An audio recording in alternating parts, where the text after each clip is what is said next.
গতকাল আমার ভাই বয়ান করছে, এদিকে কোথায় জানেন, সেখানে আবার নাকি কি স্লিপ দিছে, রাজনীতির ওয়াজ করা যাবে না।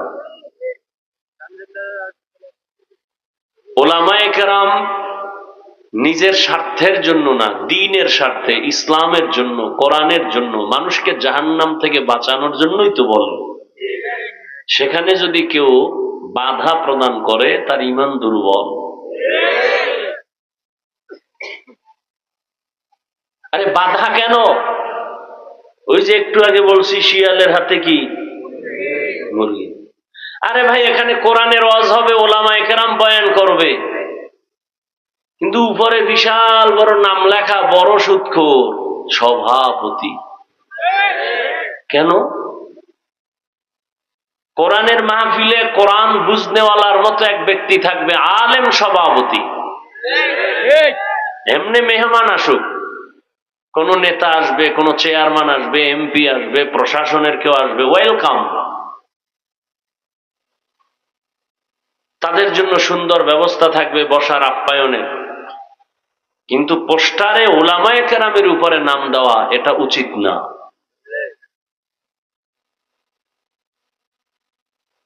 মানুষ সত্য কথা শুনতে চায়, বলার মতো স্কোপ বা সুযোগ দেয়নি। উলামায়ে কেরাম যদি মুখ খুলে কথা না বলতেন, এ দেশ আমেরিকার থেকেও আরো খারাপ হয়ে যেত। ওমা খালাকতুল জিন্না ওয়াল ইনসা ইল্লা লিয়াবুদুন। আল্লাহ বলেন, আমি মানুষ আর জিন সৃষ্টি করি নাই, হ্যাঁ করেছি, একমাত্র ইবাদতের জন্য। নবীজি বলেন, লা তাআতা লি মাখলুকিন ফি মাসিয়াতিল খালিক। আল্লাহকে অসন্তুষ্ট করে পৃথিবীর ভিন্ন কারো আদেশ নিষেধ গ্রহণ করা, মেনে নেওয়া হারাম। আল্লাহকে অসন্তুষ্ট করে মা বাবার কথা মানা কি? পীর সাহেবের কথা মানা? আল্লাহকে বেজার করে, অসন্তুষ্ট করে কোন নেতার কথা, নেত্রীর কথা মানা?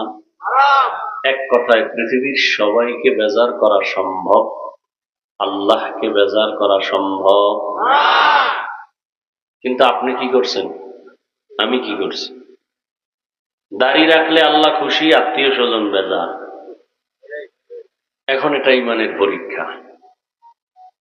আপনি কি আত্মীয় স্বজনকে খুশি রেখে দাড়ি কাটবেন, না আল্লাহকে খুশি রেখে রাখবেন? এটা ঈমানের পরীক্ষা।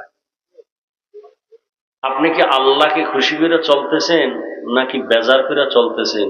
এটা বোঝার জন্য কোনো মুফতি সাহেবের ফতুয়া লাগবে না। খুব খেয়াল করেন, পর্দা করলে আল্লাহ খুশি না বেজার? আত্মীয় স্বজন বেজার। অনেক বউ বলবে তোমার ঘরে থাকবো না, তালাক দাও। আর এখন তো স্বামীরও তালাক দেওয়া লাগে না, পাওয়ার স্ত্রী লয়ে লইস, কাবিনে পাওয়ার দেওয়া আছে না? ভাল লাগে না, দিয়ে দিলাম, ডিভোর্স করে দিলাম। তাহলে পর্দা কি আল্লাহকে খুশি করতে গিয়া করবেন, না আত্মীয় স্বজনকে খুশি করতে গিয়া পর্দা লঙ্ঘন করবেন? এটা ঈমানের। এখন আপনি আল্লাহকে খুশি করলে জান্নাত, আর আল্লাহকে অসন্তুষ্ট করলে জান্নাত পাবেন? এখন আপনি কাকে খুশি করতেছেন এটা বুঝার জন্য কি কোনো মুফতি সাহেবের ফতোয়া লাগবে? নামাজ পড়লে আল্লাহ খুশি, না পড়লে আল্লাহ। এখন আপনি কাকে খুশি রাখতেছেন, নিজেরটা নিজে হিসাব করেন। ফলাফল ডাইরেক্ট হাতের উপরে। কারণ আপনি কি জান্নাতের পথে আছেন না জাহান্নামের পথে আছেন, এটা কোনো হুজুরের বলার দরকার নেই, আপনি আপনারটা নিজেই বলতে পারেন। যেমন আল্লাহ কোরআনের এক আয়াতে বলছেন, আল্লাযী খালাকাল মাউতা ওয়াল হায়াতা লিয়াবলুয়াকুম আইয়ুকুম আহসানু আমালা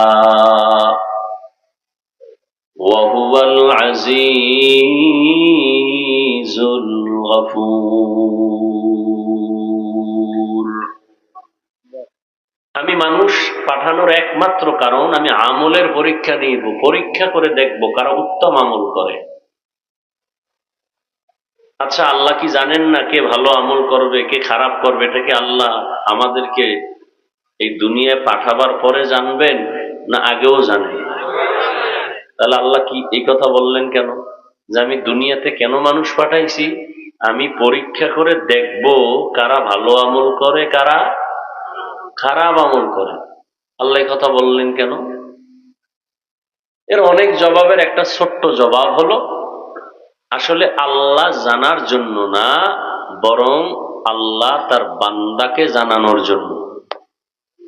আল্লাহ তো আগের থেকেই জানেন, বান্দাকে জানানোর জন্য যে তুমি আমলের পরীক্ষা দিয়া নিজেই ফলাফল নির্ণয় করো, তুমি কি পাশ করবা না ফেল করবা।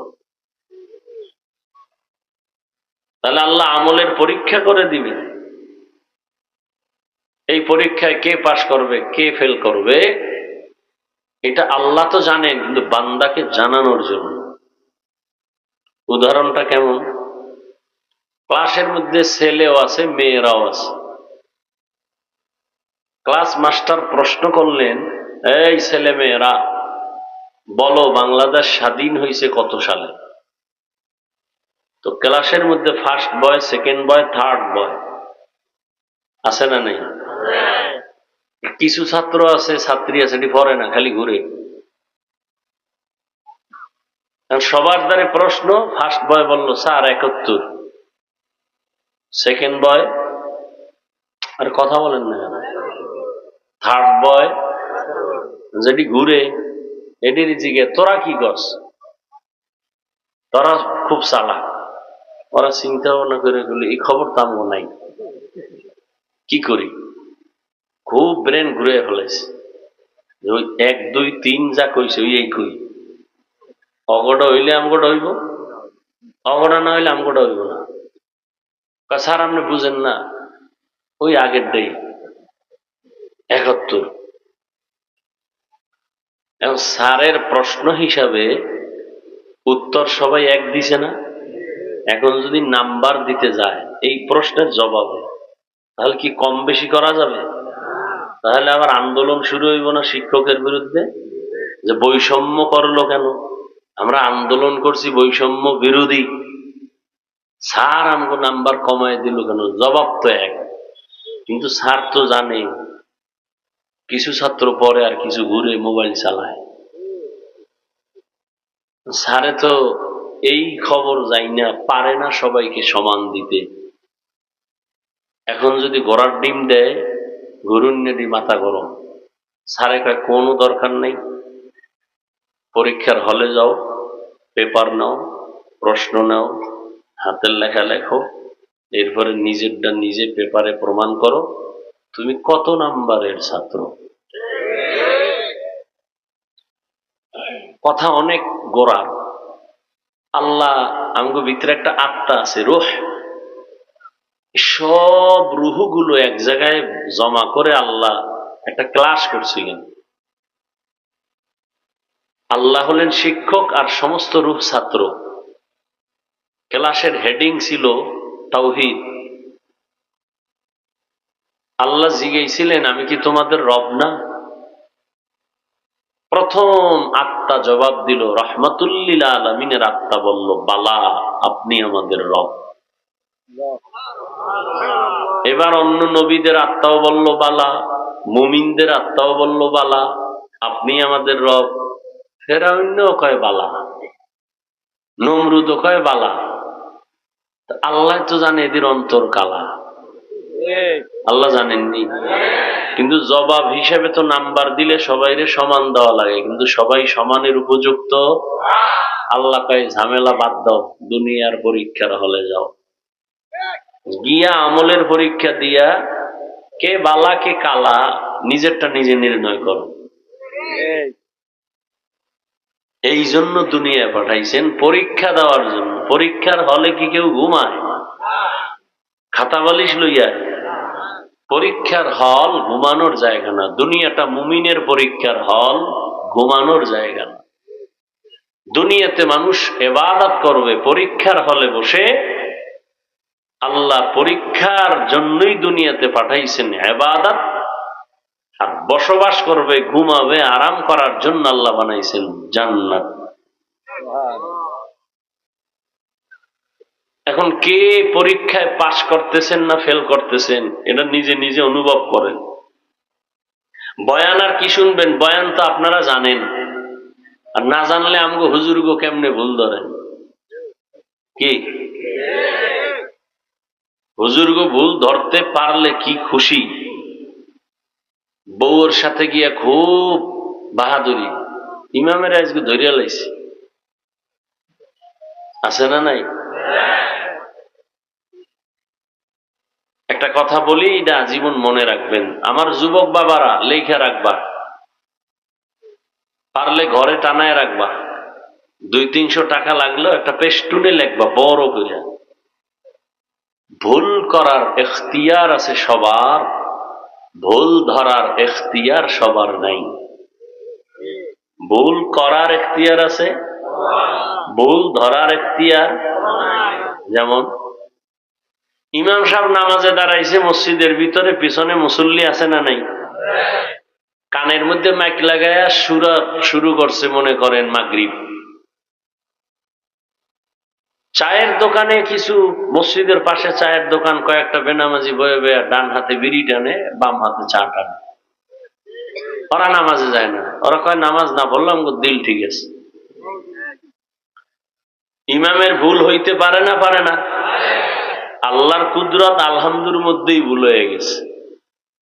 মাইকের আওয়াজ মসজিদের বাইরে যায়নি, চায়ের দোকানের ওই বেনামাজিটি হুইনা ফেলেছে। শুইনা খায়, হুজুর করলো কি?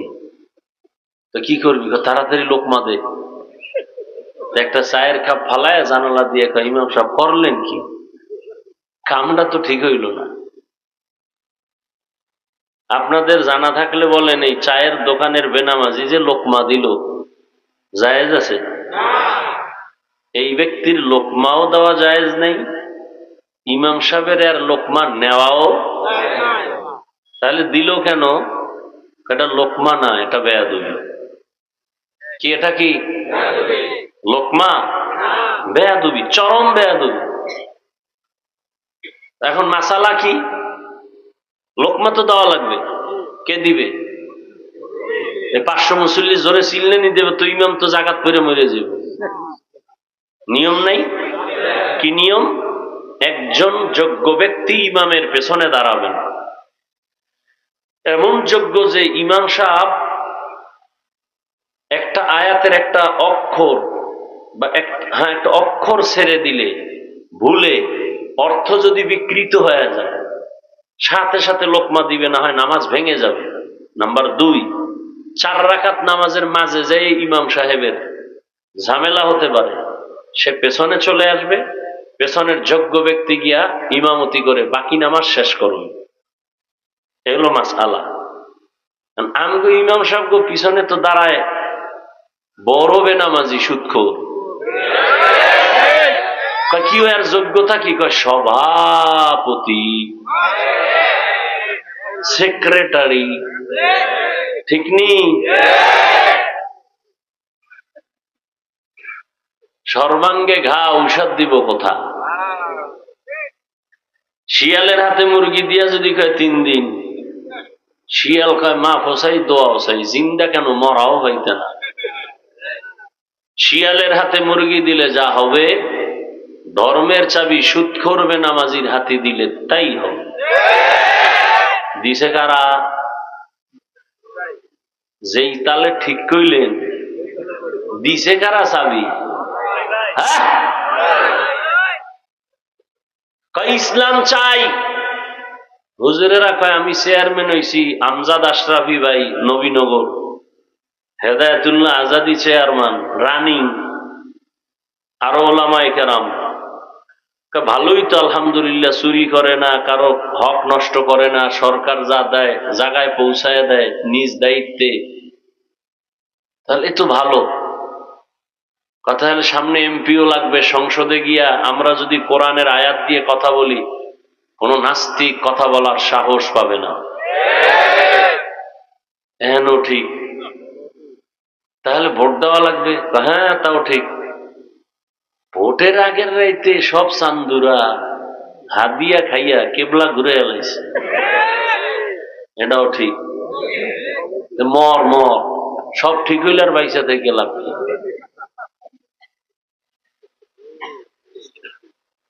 আল্লাহ হেদায়াত দান করুন। ডিস্টার্ব, পোকা এক ডিস্টার্ব, আবার বেশি ঠান্ডা উপর একটা তেরপাল যদি দিত অন্তত স্টাইজে, এক ডিস্টার্ব। তারপর আপনারা বসলে আমি কিছু কথা শুনাবো ইনশাআল্লাহ। আপনাদের তো এক রাত, আমার তো প্রতি রাত। এর মধ্যে কি কষ্ট! পৃথিবীতে এরকম কষ্টের কাজ আর নাই যে কথা বলা অনবরত, তাও যদি 10 মিনিট হয় তার তো টেনশন নেই। এর মধ্যে যদি আবার না ঘুমাইয়া সিগন্যাল লাগে তো আনলিমিটেড। আবার এক লাইনের মানুষ হইলে ঠিক ছিল যে তাবলিগলা এক লাইনে বইলা ফেলে, পিসাবের মুরিদ এক লাইন, এ হরেক রকমের সব চান্দু হেনে। যারা আমারে কাফের কয় হেরাও সিভাই বইয়া রয়েছে, যারা কওমি মাদ্রাসা পছন্দ করে না এরাও বইয়া রয়েছে। কি এতগুলো মানুষের অন্তর ঠিক রেখা বয়ান করা, তাও আবার না দেখা মুখস্থ একটা কথা যদি উল্টা পাল্টা হয়, কয় দাওয়াত কা আলহামদুলিল্লাহ, কয় আমনের বাড়ি, কয় নওজুবিল্লাহ, তাতে উপায় নাই। গতকাল আমার ভাই বয়ান করছে এদিকে কোথায় জানি,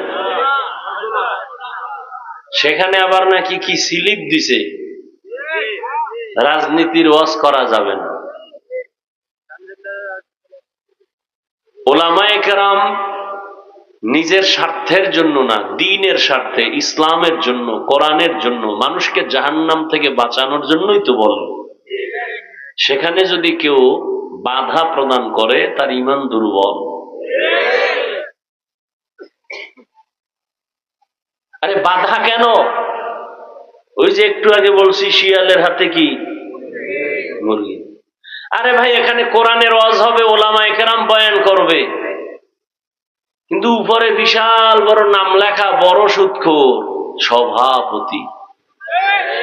কেন?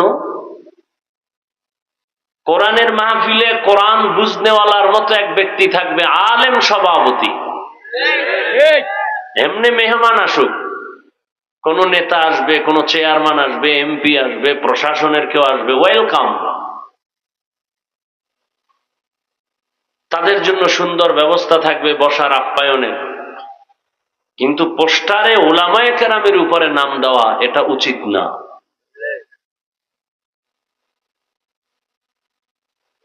মানুষ সত্য কথা শুনতে চায়, বলার মতো স্কোপ বা সুযোগ দেয়নি।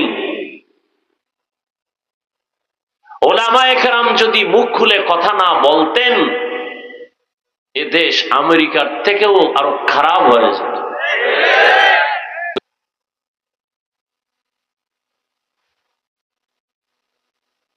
রাজনীতির ওয়াজ করবে না মানে?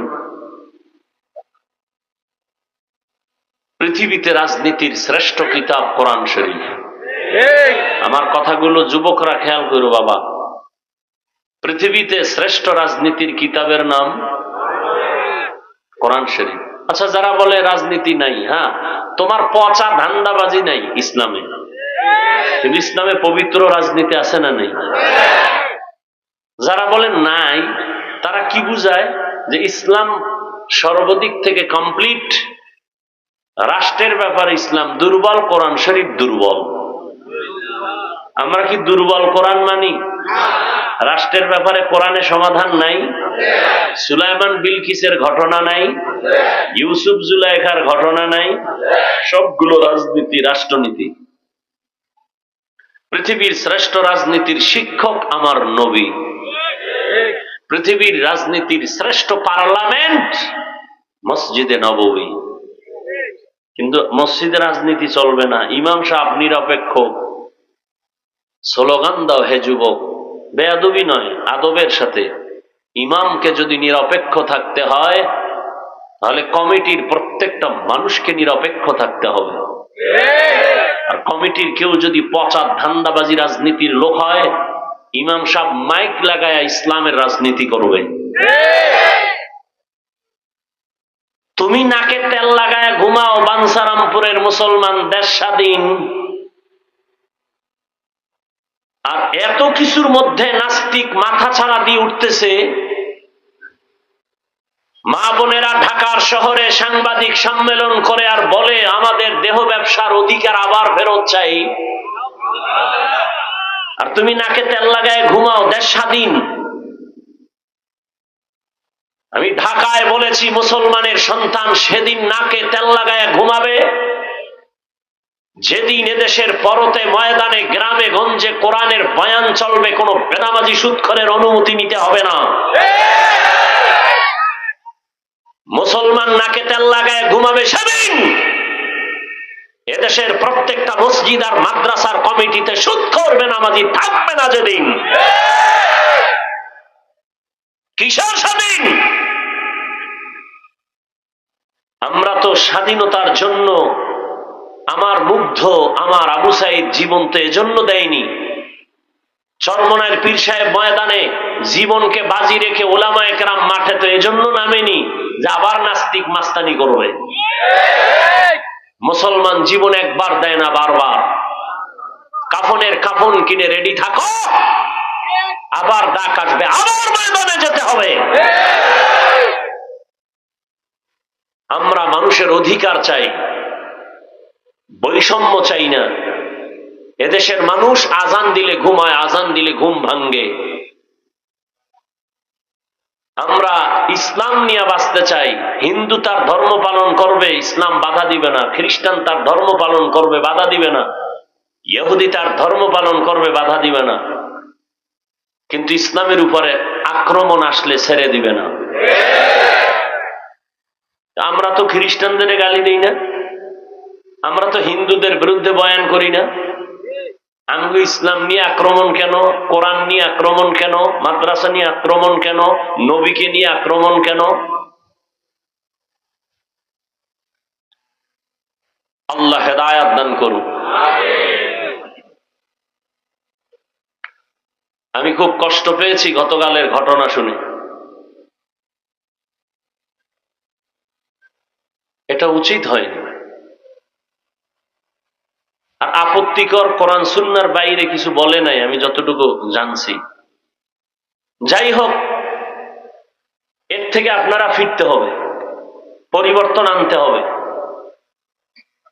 এ জমিন আল্লাহর, এ জমিনের মধ্যে মুসলমান মাথা উঁচু করে থাকবে, ইসলামের পতাকা উড্ডীন হবে। তার মানে কি এই যে দেশে অন্য কোন ধর্মের মানুষ থাকতে পারবে না? ভুল বুঝানো যেন কোনো সুযোগ না পায়, ভুল মেসেজ দিয়ে যেন মুসলমানের ক্ষতি করার সুযোগ না পায়, চোখ কান খোলা রাখতে হবে। বিশেষ করে যুবকরা সোচ্চার থাকো। আমরা বেয়াদব না, আমরা উগ্রবাদী না, আমরা জঙ্গিবাদী না, আমরা আখিরি নবীর আদর্শের উম্মত। আমরা মানুষকে সম্মান করতে জানি। ইসলাম ভিন্ন ধর্ম অবলম্বীদেরকেও সম্মান করে, কারো উপর ইসলাম আক্রমণ করে না। আল্লাহ পাক এই বাঞ্ছারামপুরের, আমি যতটুকু জানি ওলামায়ে কেরাম বেশি, মাদ্রাসা বেশি। আমার ধারণা ভুল হইবে কিনা জানি না। তাহলে সেখানে এগুলো হবে কেন? আল্লাহ সব ভাইকে হেদায়াত দান করুন।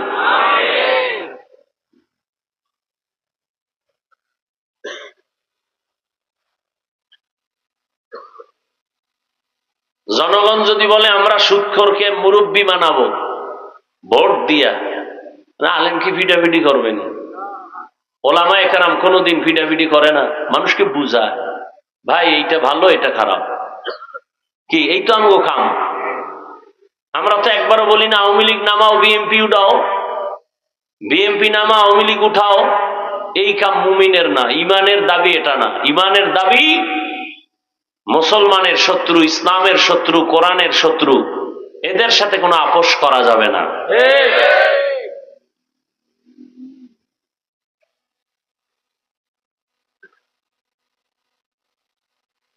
তো যাই হোক, আল্লাহ পাকের যে আয়াত আমি কোরআন থেকে পড়েছি, আল্লাহ মানুষ বানাইছেন এক কাজের জন্য, ইবাদত। কার ইবাদত? আপনাদের ঘুম আসতেছে? রাতে কেউ ঘুমায়? যদি কেউ ঘুমায় এটাও মিছা কথা। বাঙালির ঘুম জবাই করেছে গজবের মোবাইল। সারা রাত মোবাইল নিয়া কবিরা গুনাহ কবিরা গুনাহ কবিরা গুনাহ করে কাটায়, সকালে ঘুমায়, ফজরের আগে ঘুম পড়ে যায়। এখানে যতক্ষণ বসে থাকবেন ইনশাআল্লাহ একটা গুনাহ লেখা হবে না, নেক লেখা হবে। এটা এমন একটা ময়দান, থার্ড ক্লাসের বিছানায় বসেছেন কিন্তু আপনাদের মর্যাদা সর্বোচ্চ ফেরেশতার থেকে দামি। আল্লাহ ঘোষণা দিয়েছেন, ফেরেশতা বলে দাও এই প্যান্ডেলে যারা বসছে তাদের জীবনের সব গুনাহ মাফ।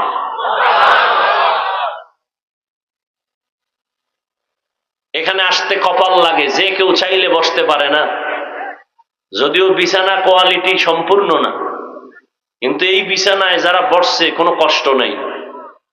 এখানে বসতে কপাল লাগে, দোয়া কইরা কান্নাকাটি করে মা বাবার জন্য দোয়া করে যেতেও কপাল লাগে। অনেকে আসছে, মানসারামপুরের এই অঞ্চলে মাহফিল হচ্ছে, আসছে ঠিক, কপাল খারাপ, প্যান্ডেলে ঢুকতে পারে নাই। এরা কোথায়? দোকানপাটে গল্প গুজবে বসে বসে তাজা তাজা কবিরা গুনাহ করতেছে। মিথ্যা বলছি? কেউ আবার মহিলা প্যান্ডেল তাওয়াফ করতেছে। বছরের একটা দিন তারিখ দেওয়া ছিল, আজকে সাক্ষাৎ হবে, মোলাকাত হবে। এতদিন শুধু মিস কল ছিল, এখন রিসিভ হচ্ছে। দোকানে পাটে, আরে এখানে জান্নাতের বাগান, সওয়াবের বয়ান চলতেছে, পাশে মার্কেট জাহান্নামের বাগান। ওয়াজের উপলক্ষে মার্কেট কেন? হ্যাঁ, দূরের থেকে আসছেন, একটু চা বিস্কিটের প্রয়োজন হতে পারে, সেজন্য দোকান থাকবে। কিন্তু এমন দোকান বসবে কেন যেখানে মহিলা মেয়েরা আসবে? খেলনার দোকান কেন? বেলুনের দোকান কেন? ঘুরে ফিরে একটা প্লাস্টিকের মাছ কিনছে আর একটা বেলুন। ম্যাডাম কয় অজেরতে কি নিয়ে আইছো? বলে আলহামদুলিল্লাহ, মোনাজাতে বেলুন কবুল করে নিয়ে আইছি। আল্লাহ হেদায়েত দান করুন। রাগ করতেছেন? করলেও কিছু করার নাই। আমি জাহান্নাম থেকে বাঁচাবার মোহাব্বত নিয়ে বলতেছি, কারোর সাথে আমার দুশ্মনী নেই। এ কথাগুলো আমরা না বললে কে বলবে? সত্য কথাটা আপনাদের না শুনাইলে কে শোনাবে? মানবেন কিনা সেটা আপনাদের ব্যাপার, বলবো কি বলবো না সেটা আমার ব্যাপার। ওখানে কবিরা গুনাহ হচ্ছে, তাজা তাজা, ওই গুনার দায়ভার কে দিবে? আল্লাহ হেদায়েত দান করুন। বাংলাদেশে উল্লেখযোগ্য একটা জায়গা আমি পেয়েছি, লক্ষ লক্ষ লক্ষ লক্ষ মানুষ বসে থাকে, হাজারো শত দোকান, খেলনার দোকান নাই। এই 3-3.5 দিন 4 দিন পর্যন্ত মানুষ ওখানে চাইলেও দুনিয়া পায় না। একটা মহিলা নয়, একটা যুবতী না, একটা বাচ্চা মেয়েকেও লক্ষ লক্ষ মানুষের ওই প্যান্ডেলে পাওয়া যায় না। কোথায়? যাই খুঁজে দেখাইও। ঘুরতে তো কত জায়গায় গেলা, একবার যাইও। আল্লাহ সবাইকে হেদায়েতের দৌলত দান করেন। তো ইবাদত করব কার? আল্লাহ। কেন? আল্লাহর মোহাব্বত পাওয়ার জন্য। আল্লাহর মোহাব্বত নিয়ে মরতে পারলে আল্লাহর সাথে মোলাকাত হবে। সে ইবাদতটা কেমনে করব? আমরা মনে করি ইবাদত তাসবিহ টানো, যায় নামাজে বসে সারা রাত দিনের বেলা রোজা রাখো। না, ইবাদত একটা চাদরের নাম। পুরা জিন্দেগি ইবাদতের চাদরে আবৃত। এক কথায় মানুষ দুনিয়াতে আসার থেকে মৃত্যু পর্যন্ত যা করবে সব ইবাদত। ব্যবসা করবেন ইবাদত, চাকরি করেন ইবাদত, ইসলাম পালন করে জান্নাতে যাওয়ার পথ বড় সহজ। অনেকে মনে মনে ভাবে হুজুর না হইলে বুঝি জান্নাতের পথ খোলা নাই, আলেম না হইলে বুঝি জান্নাতের পথ খোলা নাই। না, আমি এখানে আলেম হইয়া বয়ান করে যে পুরস্কার আল্লাহর থেকে পাবো, আপনারা আলেম হন নাই, আপনারা সহযোগিতা করেছেন, টাকা পয়সা দান করেছেন, আল্লাহ আপনাদেরও সেই পুরস্কার দান করবেন। আপনি ব্যবসা করবেন ইবাদত, চাকরি করবেন ইবাদত, তবে মন গড়া না, দুইটা শর্তের বিনিময়ে জীবনে যা করবেন সব ইবাদত। আল্লাহ এই কথা বলে নাই দুনিয়াদারি বাদ দিয়া শুধু জিকির করো, তেলাওয়াত করো, নামাজ পড়ো না। তুমি ব্যবসা করো, চাকরি করো, লেখাপড়া করো, এর মধ্য দিয়া আল্লাহকে ডাকো, এই হলো তোমার জীবনের বড় ইবাদত, বড় পাওয়া। ব্যবসা যদি আল্লাহর নাম ঠিক রেখে ব্যবসা করো, তাহলে তোমার ওই ব্যবসাটাও জান্নাতে যাওয়ার পথেও হয়ে যাবে। আপনি চাকরি করেন, আল্লাহর হুকুম ঠিক মতো মেনে, নবীর আদর্শ মেনে যদি চাকরি করেন, আপনার চাকরিটাও নামাজ পড়েন, জিকির করেন, আল্লাহর মহব্বত নিয়ে চলেন, চাকরির মাধ্যমে জান্নাতের দরজা খুলে যাবে।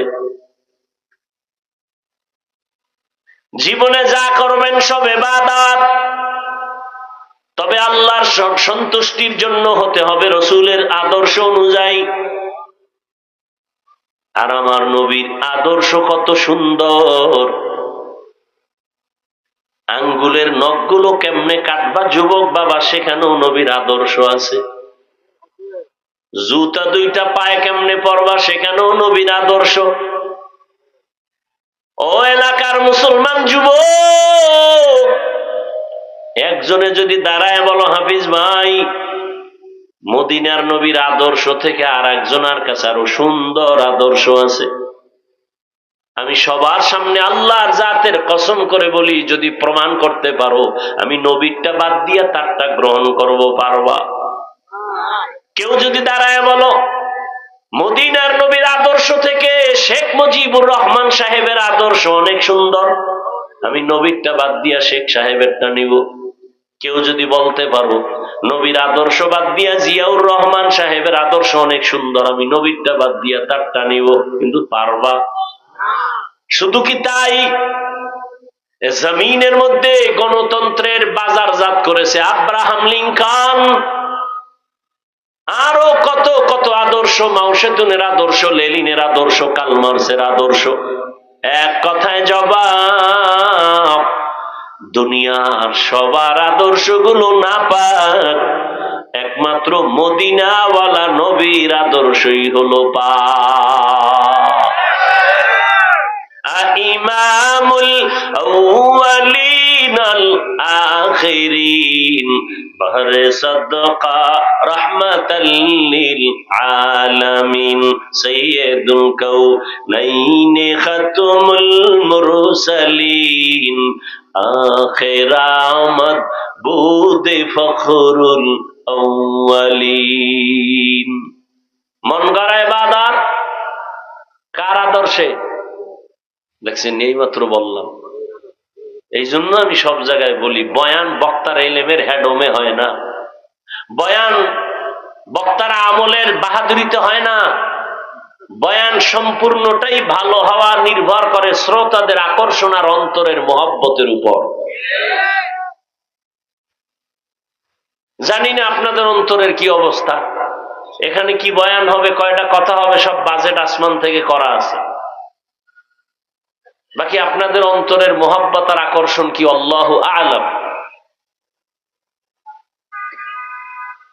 কার আদর্শে ইবাদত হবে? রহমতের নবীর আদর্শ, আল্লাহর সন্তুষ্টির জন্য। এমন একজন নবী আমার, যার আদর্শ নাই বলতে কোনো কাজ নাই। বান্দা তুমি একটু পানি পান করবা পিপাসা নিবারণের জন্য, সেখানেও নবীর আদর্শ। নবীর আদর্শ মেনে পানি পান করো, ইবাদত। নবীর আদর্শ মতো জুতা পরবা, ইবাদত। দুনিয়াতে এমন কোন ব্যক্তির আদর্শ খুঁজে পাবা না যেখানে পানি পান করার নিয়ম আছে। আছে? গণতন্ত্রের মধ্যে পানি পান করার নিয়ম আসেনি? রাজতন্ত্রের মধ্যে, প্রজাতন্ত্রের ভেতরে নাই। রহমতের নবী সব ধরে ধরে শিখাইছেন। আমি পানি পান করি, তুমিও পান করো আমার পিপাসা নিবারণের জন্য, তুমি তোমার পিপাসা নিবারণের জন্য। হে যুবক, তুমি পানির একটা বোতল যখন পেয়েছো, সেকেন্ডের আগে তোমার বাম হাত দৌড় দিছে, আর আমি বান্দাও পানি পান করার জন্য বোতল সামনে, আমার ডান হাত দৌড় দিছে। তুমি বাম হাতে বোতল দইরা এরপরে বাম হাতে পানি টান মারলা, আধা লিটার নাই, এক টানে শেষ। আমিও পানি আধা লিটার নিলাম, তবে আমি এক টানে পান করি নাই, আমি 3টা ধাপ দিয়া পান করলাম 3 শ্বাসে। আমারটা ইবাদত, তোমারটা ইবাদত হয় না কেন? নবীর আদর্শ নাই। জুতা তুমিও পরো আমিও পরি, নাকি আমরা জুতা ছাড়া? কিন্তু তোমার তো চিন্তা নাই, আমি তো জুতা পরার সময় ইবাদত হিসাবে পড়ি। কেমনে? কয় ডান জুতার মধ্যে ডান পাও আগে ঢুকাইবা সুন্নত, এরপরে বাম জুতায় বাম পা ঢুকাইবা সুন্নত। কোন পা আগে ঢুকলো?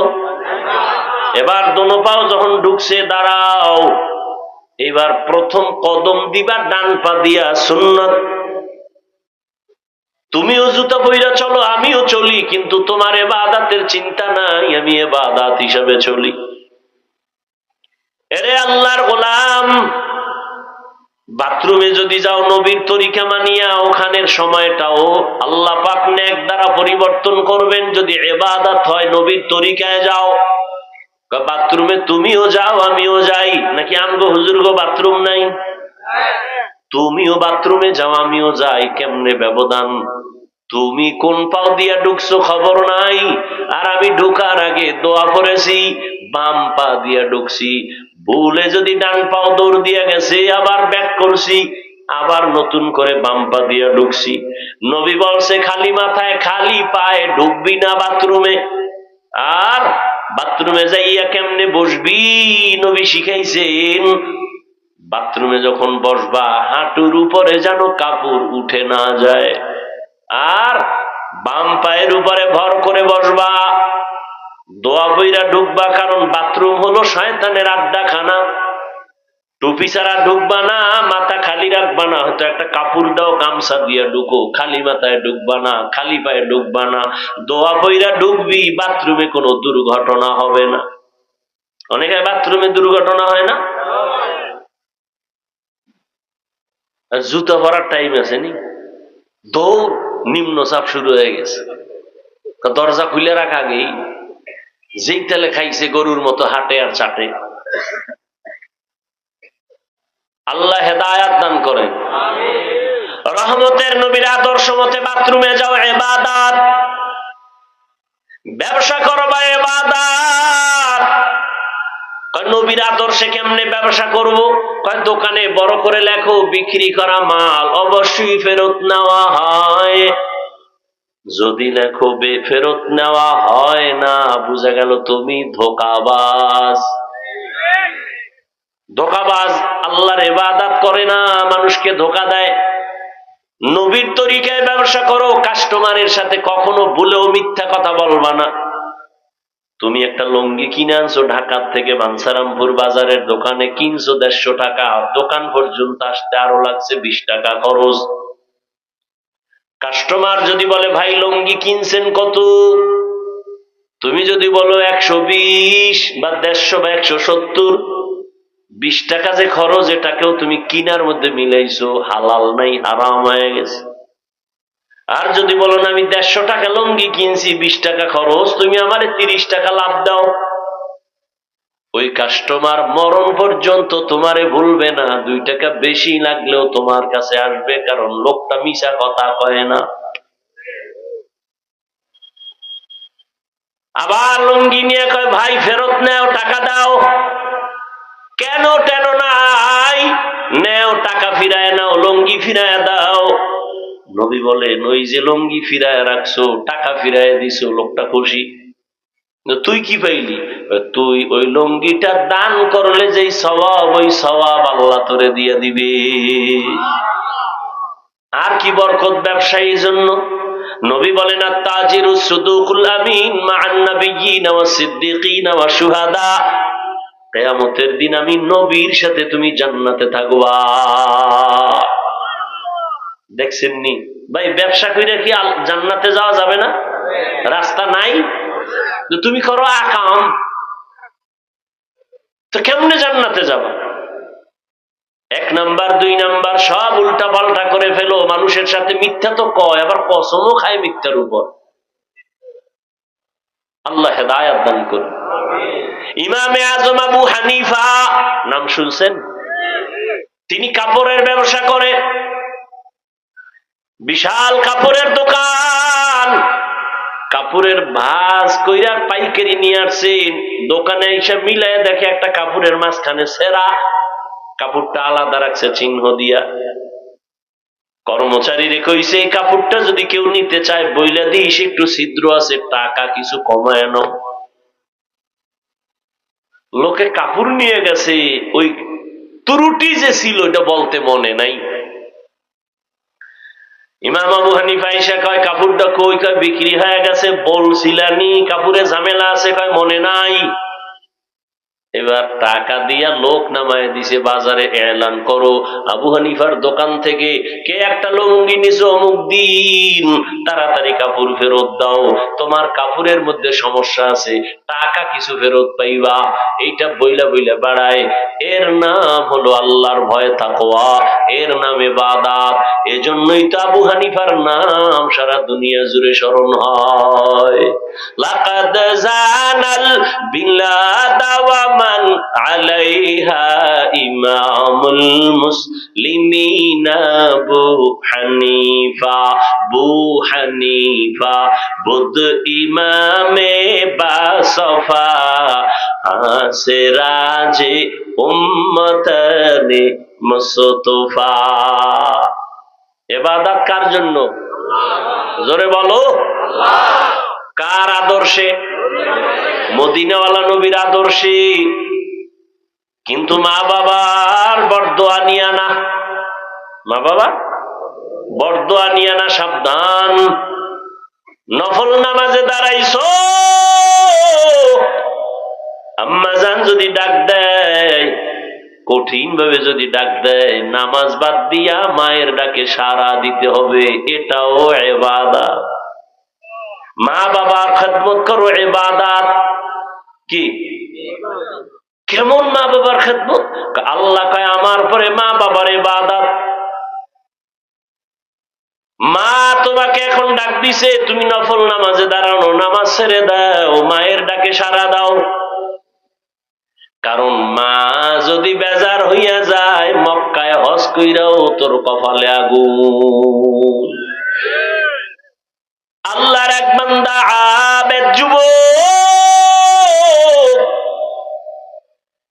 এমন ইবাদতে মজা পাইছে, এখন এলাকায় মজা বাদ দিয়া কয় না, মসজিদে ঢুকি কলিজা ঠান্ডা, বের হইলে বেপরদা বেপরদা বেপরদা, কি করি কোথায় যাই। আল্লাহরে আমনে নিরেট ভাবে, নির্জনে নিরিবিলি ভাবে আল্লাহর ইবাদত কেমনে করি, কি করি, মাথা ঘুরায় ঘুরায় সিদ্ধান্ত নিল বাড়ির পাশে পাহাড় আছে, ওই পাহাড়ের মধ্যে যাইয়া আমি পাহাড়ের উপরে একা একা ইবাদত করব। ঘরের মধ্যে শুধু মা, বৃদ্ধা মা, আর কেউ নাই। সন্তান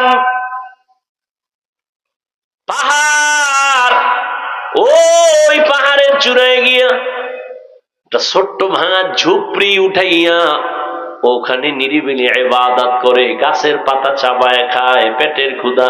যারা ঠিক মতো আল্লাহর ইবাদত করে এগো ক্ষুধা কম, ক্ষুধা থাকে না বেশি। এদিকে বৃদ্ধা মা বাসায় একা, কেউ নাই।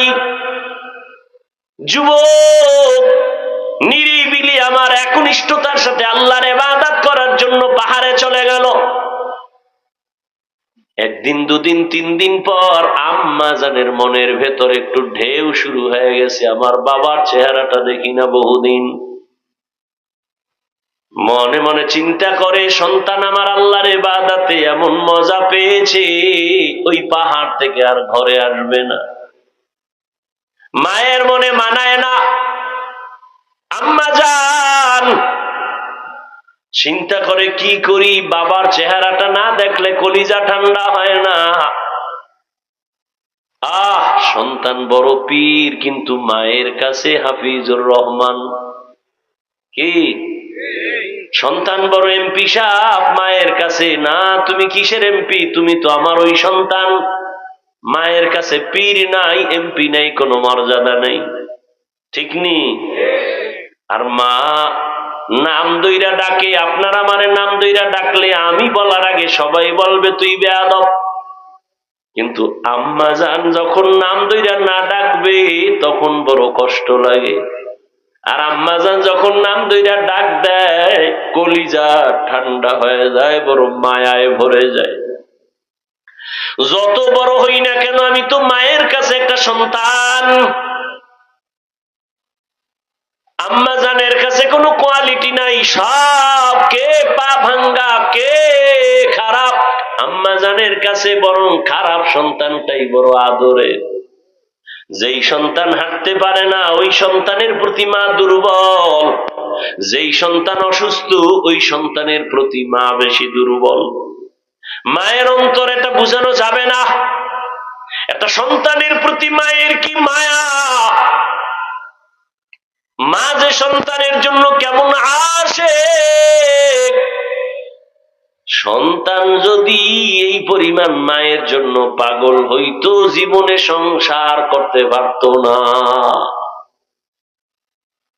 ওই আল্লাহর বান্দা চলে গেল পাহাড়ের চূড়ায়, কিন্তু মায়ের মনে মানে না। কই আমার কলিজার টুকরা, বাবার চেহারাটা দেখবো, না হয় কলিজা ঠান্ডা হবে না। বৃদ্ধা মা চিন্তা করে সিদ্ধান্ত নিল, যেহেতু আমার সন্তান ইবাদতের মজা পাইয়া আসবে না, আমি দেখা করার জন্য যাব। এবার সকাল 10টা, সূর্য উপরে উঠছে, তাপ আসতেছে। মা বৃদ্ধা মানুষ হেঁটে হেঁটে হেঁটে হেঁটে পাহাড়ের কিনারায় গিয়া হাজির। রহমতের নবী ওই মহিলা কেমনে পাহাড়ের উপরে তাকাইয়া সন্তানের ডাকছে, নবী সাহাবাদেরকে ওইভাবে দেখায়। সূর্যের আলো যখন পড়ে তখন উপরে তাকাইলে হাত দিয়ে একটু পর্দা দেওয়া লাগে চোখের উপর, না? নবী এইভাবে দিয়া দেখাইতেছে ওই মহিলা। বৃদ্ধা মা সন্তানের যখন ডাক দিছে, মাথা উঁচু করে এভাবে সূর্যের আলো থেকে নিজেকে হেফাজতের জন্য হাত দিয়া ডাকছে, বাবা আমি তোর বৃদ্ধা মা, পাহাড়ের নিচে আছি, এক নজরে এসে একটু দেখা দে, আমি দেখতে চাই। মায়ের ডাক পাহাড়ের চূড়ায় সন্তানের কানে চলে গেল। কিন্তু এমন সময় মা ডাক দিছেন যেই সময় সন্তান নামাজের মধ্যে দাঁড়ানো। সন্তান চিন্তায় পড়ে গেল, আমি কি আল্লাহর ইবাদতের মধ্যে মগ্ন থাকবো, নাকি মায়ের ডাকে আমি ইবাদত নামাজ সাইরা সারা দিব? সন্তান কতক্ষণ ভেবে চিন্তা করলো, না আমি মায়ের ডাকে সারা দিব না, আমি আল্লাহর মহব্বতের নামাজেই দাঁড়ায় থাকবো। বৃদ্ধা আম্মা জান কিছুক্ষণ কষ্ট পাইয়া এরপরে বাড়ি চলে গেলেন। বাড়ি গেছে, মনে একটু কষ্ট, না আর আসবো না। বাড়ি যখন গিয়া রাতে শুইয়া গেছে তখন আর মনেরে মানাইতে পারে না। আরে বাবা, জীবনে তো দেখছি আব্বা জান পাশে ঘুমায়, আম্মা জান শুয়া শুয়া কান্না করে রাতের গভীর। আব্বা বলে, কাঁদো কেন হে বিবি? মনের দুঃখে কান্দি। কি তোমার দুঃখ? বলে, আজকে 1 সপ্তাহ হইছে সন্তান আমারে মা বলে ডাকে না। কেন তোমারে মা বলে ডাকে না? একটা অন্যায় করছে, আমি ধমক দিছি, রাগ কইরা আমারে মা কয় না, ঘরে আয় খানা খায়, কিন্তু আমার দিয়ে তাকায় না। আব্বাজান কয়, বিবি তুমি আরামে ঘুমাও, সন্তান আজ না কাল ভুল বুঝা তোমার কাছে ফিরিয়ে আসবে, খানা খাও, ঘুমাও। আম্মাজান কাঁদে আর কয়, স্বামী আমার, আমি যত চেষ্টা করি ঘুমানোর, আমার চোখে ঘুম আসে না। যতবার আমি খানার প্লেট নেই, আবার একটা লোকমাও মুখে যায় না। আমার কাছে ঘুমের থেকে, খানার থেকে সন্তানের মা ডাকে বড় মজা পাই। সন্তান আমারে যখন একবার মা বলে ডাক দেয়, সন্তান একবার যখন আম্মু বলে ডাক দেয়, আমি মায়ের কলিজাটা ঠান্ডা হয়ে যায়। তুমি আমারে যদি 10 তলা বিল্ডিং লেখা দাও, আমার মনে শান্তি নাই। কিন্তু আমার সন্তান একবার যদি আম্মু বলিয়া ডাক দেয়, মনে হয় যেন আমি দুনিয়ার বাদশা হয়ে গেছি। ও সন্তানেরা, কেমনে বুঝবি মায়ের কলিজার বড় ব্যথা? তোমারে আমারে মা বড় বানাইতে গিয়া কত রাত ঘুমাতে পারে নাই, খানা খাইতে পারে নাই। ওই মা নিজের জীবনটাকে উৎসর্গ করে দিয়া জীবন কষ্টে কষ্টে কাটাইছেন। ওই মা এই ময়দানে আসরে বাবা, মোনাজাতের পরে অনেকে বাড়ি যাইবা, অনেক সন্তান গিয়া মাকে ডাক দিবে, আম্মু আমি অজের থেকে আইছি, দরজা খুলে দাও।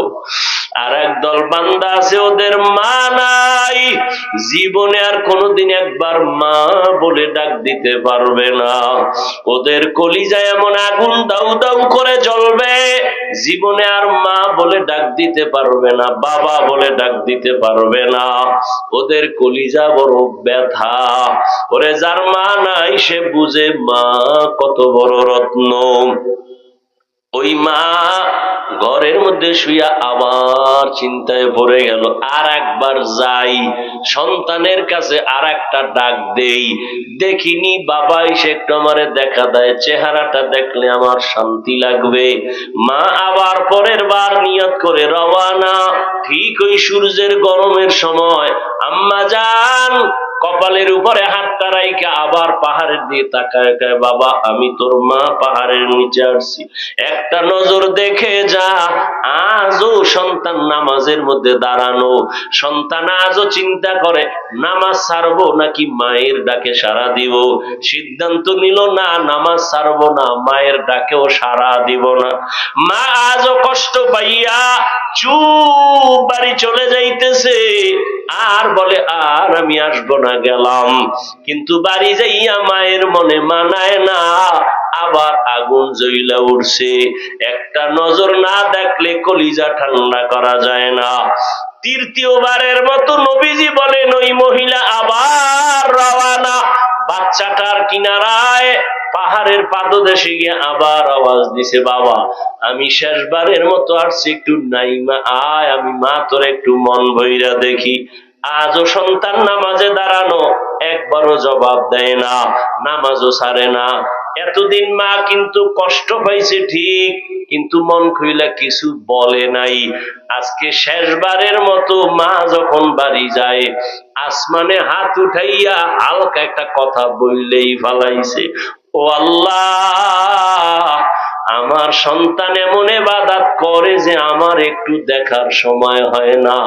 কি বলবো, মনের দুঃখ, তোমার কাছে একটা দাবি, ওরে জিনাকারিনী মহিলার চেহারা না দেখাইয়া মরণ দিবা না। জিনাকারিনীর মহিলার চেহারা দেখাইও, এটা একটা গুনাহ হইল তোমার জন্য, এটা গুনাহ। সারা রাত মহিলা দেখো, মোবাইলে বেগানা দেখো, তোমার জন্য এটা গুনাহ না, কিন্তু ওই সন্তানের জন্য মায়ের এটা বিশাল বরদোয়া। জেনাকারিনী মহিলার চেহারা না দেখাইয়া মারবা না। আরশে আজিমে মায়ের কথা কবুল, মা চলে গেছে না, আর মা ফেরত আসেন না।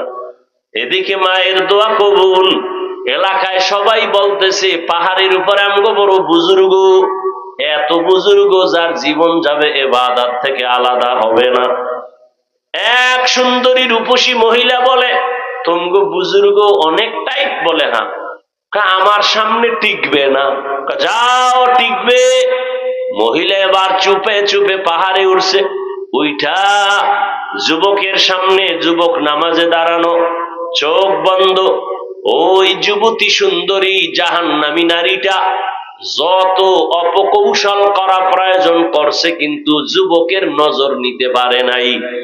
ওই মহিলা ব্যর্থ হইয়া পাহাড়ের নিচে নাইমা পার্শ্বে একটা চেটিয়াল খোলা ময়দান, ওখানে এক রাখাল বকরি চড়ায়, ওই রাখালের সাথে গিয়া জিনা করেছে। জিনার কারণে একটা গর্ভে বাচ্চা চলে আসছে। বাচ্চা আসার পর ওই জাহান্নামী নারী বাচ্চাটা দুনিয়াতে আসা পর্যন্ত চুপ। বাচ্চা যেদিন দুনিয়াতে আসছে, বাচ্চাটা কোলে নিয়া এলাকায় ঘুরে আর কয়, এই তোদের বুজুর্গের কি হালাত জানুনি? কয় কি? এই যে আমার সাথে জিনা করছে সেই বাচ্চা, তোদের বুজুর্গ জিনা করছে আমার সাথে সেই অবৈধ বাচ্চা। এই কথা শুই না এলাকার মানুষ সব গরম। এত মোহাব্বত করি হুজুরের, এত ভালো জানি বুজুর্গ, এই অন্যায় যদি করে তো আর দেরি করে লাভ নাই। লাঠি নিয়ে সবাই চলে গেল পাহাড়ে। ভাঙা ইবাদতের ঘরটারে ভেঙ্গে যখন ওই আল্লাহর বান্দা যুবক আবেদের গায়ে একটু টাচ করছে, যুবক বলে, খবরদার টাচ করিস না। কি হয়েছে বলো? বলে, তোমার বুজুর্গি শেষ, মহিলার সাথে তুমি জিনা করেছো। যুবক বলে, আল্লাহর কসম আমি কারোর সাথে জিনা করি নাই।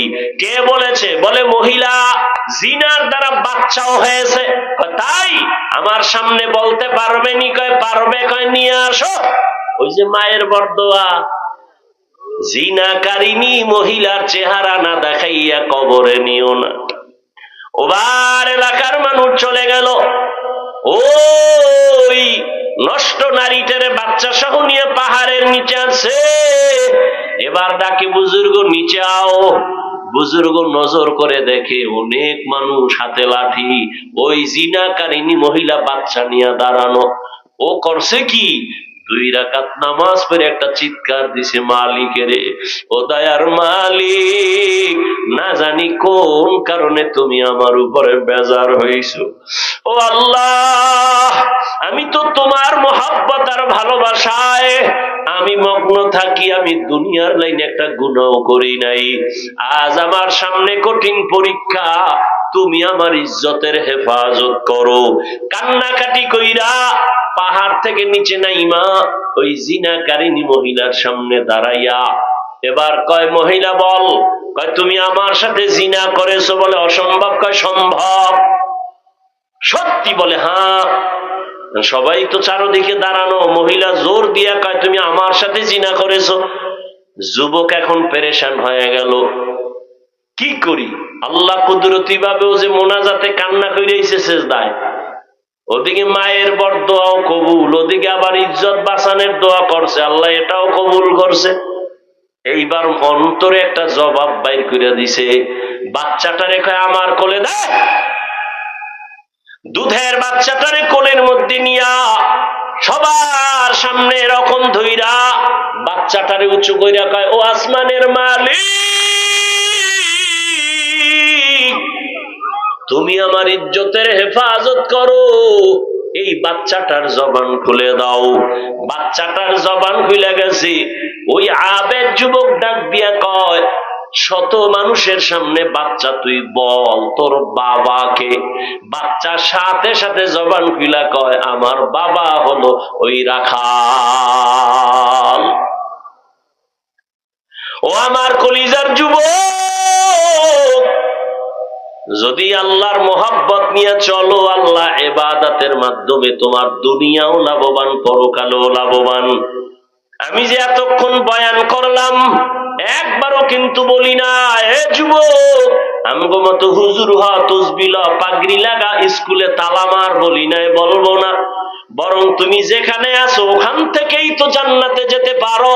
তুমি লেখাপড়া করো, স্কুলে পড়ো, কলেজে পড়ো, ডাক্তারি পড়ো, ইঞ্জিনিয়ারিং পড়ো, তোমার মতো ডাক্তার, ইঞ্জিনিয়ার, 5 বেলার নামাজি, দাড়িওয়ালা, সত্য কথা বলো, আছে না নাই? তাহলে তুমি কেন পারো না রে বাবা? তোমার মতো যুবক আজকে স্কুল কলেজে পড়ে নামাজ ছাড়ে না, তুমি কেন পারো না? রাস্তায় গাড়ি চালায়, ড্রাইভারি করে, নামাজ ছাড়ে না, তুমি কেন পারো না? নদীর মধ্যে মাছ ধরে, নামাজ পড়ে, তুমি কেন পারো না? কৃষি কাজ করে, নামাজ পড়ে, তুমি কেন পারো না? ও পর্দার আড়ালের আম্মা জানেরা, বোনেরা, আপনার মতো কত মা, কত বোন এখনো আছে 5 বেলার নামাজ পড়ে, পর্দা করে, মোবাইলে সময় নষ্ট করে না। আপনারা কেন পারবেন না? মানুষের জীবনের অমূল্য সম্পদ হলো চরিত্র। চরিত্র যার নাই, ওর জীবনটাই নাই, ওর দুনিয়াও বরবাদ, ওর আখিরাতও বরবাদ। ও আমার কলিজার যুবক বাবারা, ও পর্দার আড়ালের মা বোনেরা, আল্লাহ তো সন্তান দিছে, আদর্শ সন্তান বানায় যান। ডাক্তার বানাবেন, তবে বেয়াদব যেন না হয়। সন্তান যেন তার ব্যবহার দিয়া মা বাবারে কষ্ট না দেয়, ওলামায়ে কেরামের বিরুদ্ধে গিয়ে যেন কপাল পুড়ে না ফেলে, ওর আচরণে যেন কোনোদিন শিক্ষক, মুরব্বী, বন্ধুরা কষ্ট না পায়। ও আমার কলিজার যুবক, আল্লাহর মোহাব্বত নিয়ে তওবা করো। জীবনে তো কত গুনাহ করলাম, মনে চাইছে পার্কে যাবি, একটা দৌড় মাইরা গেছো, এখনো কি তোর শখ মিটে নাই? এখনো বলি বাবা, এবার ফিরা তওবা কর। মনে চাইছে তুই মেয়ে নিয়ে আড্ডা দিবি, দিছো, এখন তওবা কর। মনে চাইছে সারা রাত মোবাইল চালাবি, চালাইছো, এখনো কি বাবা তওবা করবা না? মনটারে শুধু এতটুকু জিজ্ঞাসা কর, রে মন, আমার মতো যুবক যদি স্কুল কলেজে পড়িয়াও নামাজ পড়ে, আমি কেন পারি না? দাঁড়িয়ে রাখে, আমি কেন পারি না? আমার কপাল কেন এত খারাপ? আজকে থেকেই তওবা করে নাও। হায়াতের মালিক আল্লাহ, মৌতের মালিক আল্লাহ, রিজিকের মালিক আল্লাহ, সম্মানের মালিক আল্লাহ। মরিয়া গেল আর দাড়ি কাটবা না, নামাজ ছাড়বা না, বেপরদায় চলবা না, মা বাবারে কষ্ট দিবা না, ওলামায়ে কেরামের বিরুদ্ধে যাবা না, নবীর তরিকার বাহিরে চলবা না। সবার দোয়া নিয়ে চলিও। মা বাবার দোয়া তোমার সফলতার চাবি, ওস্তাদের দোয়া তোমার সফলতার চাবি, ওলামায়ে কেরামের দোয়া তোমার সফলতার চাবি। আল্লাহর মোহাব্বত যদি থাকে, তওবার নিয়ত থাকে, মুনাফিকি না থাকে, খাঁটি তওবার নিয়তে যাদের অন্তর তৈরি আছে, দুটো হাত আমার আল্লাহকে দেখায় দাও। আয় আল্লাহ, হাতগুলো কবুল করে নেন, তওবা কবুল করে নেন, তওবার উপরে মজবুত হইয়া চলার তৌফিক দান করেন, আমিন। আলহামদুলিল্লাহি রাব্বিল আলামিন, ওয়াসসালাতু ওয়াসসালামু আলা সাইয়্যিদিল আমবিয়াই ওয়াল মুরসালিন ওয়া আলা আলিহি ওয়া আসহাবিহি আজমাইন। ইয়া আরহামার রাহিমিন, ইয়া আরহামার রাহিমিন, ইয়া আরহামার রাহিমিন। রব্বিরহামহুমা কামা রব্বায়ানি সগীরা। আল্লাহুম্মা ইন্নাকা আফুউন কারীম, তুহিব্বুল আফওয়া ফা'ফু আন্না। আল্লাহুম্মা ইন্না নাসআলুকা রিযাকা ওয়াল জান্নাহ ওয়া নাউযু বিকা মিন সাখাতিকা ওয়ান নার। ও দয়ার মালিক, গুনাহের বোঝা নিয়ে আপনার দরওয়াজায় হাজির। আয় আল্লাহ, জীবনটা গুনার কারণে নাপাক করে ফেলেছি, আজকে তওবার নিয়ত করেছি, আর গুনাহ করব না রে আল্লাহ, আর নামাজ ছাড়বো না, দাড়ি কাটবো না, বেপরদায় চলবো না, মা বাবার সাথে বেয়াদবি করবো না। মুরব্বী শিক্ষকদের দোয়া নিয়ে, ওলামায়ে কেরামের পরামর্শ নিয়ে নবীর তরিকা মেনে চলবো। ও আল্লাহ, আমাদের তওবা কবুল করে নেন, জীবনের গুনাহ মাফ করে দেন। আয় আল্লাহ, মাহফিল কবুল করে নেন, আয়োজনকারী সহযোগিতাকারীদের কবুল করে নেন, এলাকায় শান্তি দান করেন আল্লাহ। মা বোনদের আবেদা বানায় দেন, সন্তানগুলো নেককার বানায় দেন, যারা লেখাপড়া করে পরীক্ষার্থী কামিয়াবি দান করেন। সমস্ত মাদ্রাসাগুলো কবুল করে নেন, মসজিদ কবুল করে নেন, অন্যান্য শিক্ষা প্রতিষ্ঠান নবীর আদর্শে কবুল করে নেন। আয় আল্লাহ, প্রত্যেকটা আমার কলিজার যুবকদের দ্বীনের খাদেম বানায়া দেন, মোবাইলের গুনাহের থেকে হেফাজত করেন আল্লাহ। হিংসা হাসাদ দূর করে ইখলাস দান করেন, সুন্নাতওয়ালা জিন্দেগি দান করেন, নবীজির রওজা বাইতুল্লাহ জিয়ারতের জন্য কবুল করে নেন। আয় আল্লাহ সারা দুনিয়াবাসীকে মাফ করে দেন। আয় আল্লাহ মুসলমানের হেফাজত করেন, প্রবাসে যারা ব্যবসা চাকরি করে হেফাজত করেন, বাংলাদেশ শান্তির দেশ বানায় দেন। আয় আল্লাহ জালেমদের জুলুম থেকে হেফাজত করেন, আদবওয়ালা বিনয়ী জিন্দেগি দান করেন। আয় আল্লাহ বেয়াদবি থেকে হেফাজত করেন। ও দয়ার মালিক, মেহেরবানি করে আমাদের জীবনের গুনাহ মাফ করে দেন। আমরা যারা হাত তুলেছি সবার ব্যবসা চাকরি কামাই রুজিতে বরকত বাড়ায়া দেন, অভাব দূর করে দেন, ঋণ আদায়ের ব্যবস্থা করে দেন। আয় আল্লাহ প্রত্যেকের জীবন শান্তির জীবন বানায় দেন। রব্বুল আলামিন, আমরা যারা হাত তুলেছি জানি না কার মা নাই, কার বাবাও নাই, অন্ধকার কবর থেকে দোয়া চাই। আয় আল্লাহ ওই কবর থেকে যার মা বাবা দোয়া চায়, আরো অনেকে অসুস্থ দোয়া চায়, আপনার মতো তো বড় আপনার কেউ নাই। জানি না এই ময়দানে কারা এতিমের মতো হাত তুলেছেন। কে আর জীবনে মা বলে ডাকতে পারবে না, বাবা বলে ডাকতে পারবে না। আয় আল্লাহ মেহেরবানি করে তাদের কবর জান্নাত বানায় দেন। গুনাহের কারণে দিলটা শক্ত, চোখে পানি নাই, কান্নাওয়ালা চক্ষু দান করেন আল্লাহ। আয় আল্লাহ যারা বেঁচে আছেন হায়াত বাড়ায় দেন, অসুস্থ যারা সুস্থ করে দেন।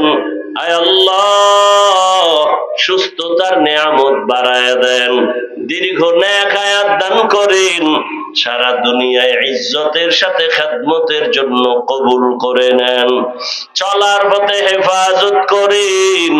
আয় আল্লাহ মুখালিফের মুআফিক বানায় দেন, জাহেরি বাতিনি দুশমনের মোকাবেলায় বিজয় দান করেন, উলামায়ে আহলে হকের বিজয় দান করেন, উম্মতের অন্তরে মুহাব্বত বাড়ায় দেন। আয় আল্লাহ উলামা তুলাবা উম্মতের অন্তরে ইজ্জত বাড়ায় দেন, আওয়াজে কথায় রুহানিয়াতে স্পষ্টতা বাড়ায় দেন, সুস্থতার জিন্দেগি দান করেন, দীর্ঘ নেক হায়াত দান করেন আল্লাহ, দীর্ঘ নেক হায়াত দান করেন, সুন্নত অনুযায়ী চলার তৌফিক দান করেন, আপনার রাজি খুশি অনুযায়ী নবীজির তরিকা আদর্শে ইবাদত করার তৌফিক দান করেন, সাহাবায়ে কেরামদের নমুনায় চলার তৌফিক দান করেন। আয় আল্লাহ মুখালিফের মুআফিক বানায় দেন, আমাদের জানমাল আহাল পরিবার কুদরতের দ্বারা হেফাজত করেন, সারা দুনিয়ায় খেদমতের জন্য কবুল করে নেন। আয় আল্লাহ সমস্ত দিনের কাজগুলো ভরপুর উপস্থিতির দ্বারা কামিয়াবি দান করেন, সাবিরিন শাকিরিন জাকিরিনদের অন্তর্ভুক্ত বানায় দেন। আয় আল্লাহ কোরআন ও হাদিসের ইলমের নূর সিনায় দান করেন, নবীজির মুহাব্বতে আমাদের সবার দোয়া কবুল করে নেন। হাসবুনাল্লাহু ওয়া নি'মাল ওয়াকিল, নি'মাল মাওলা ওয়া নি'মান নাসির। وصلى الله تعالى على خير خلقه محمد وآله وأصحابه أجمعين آمين آمين آمين برحمتك يا أرحم الراحمين.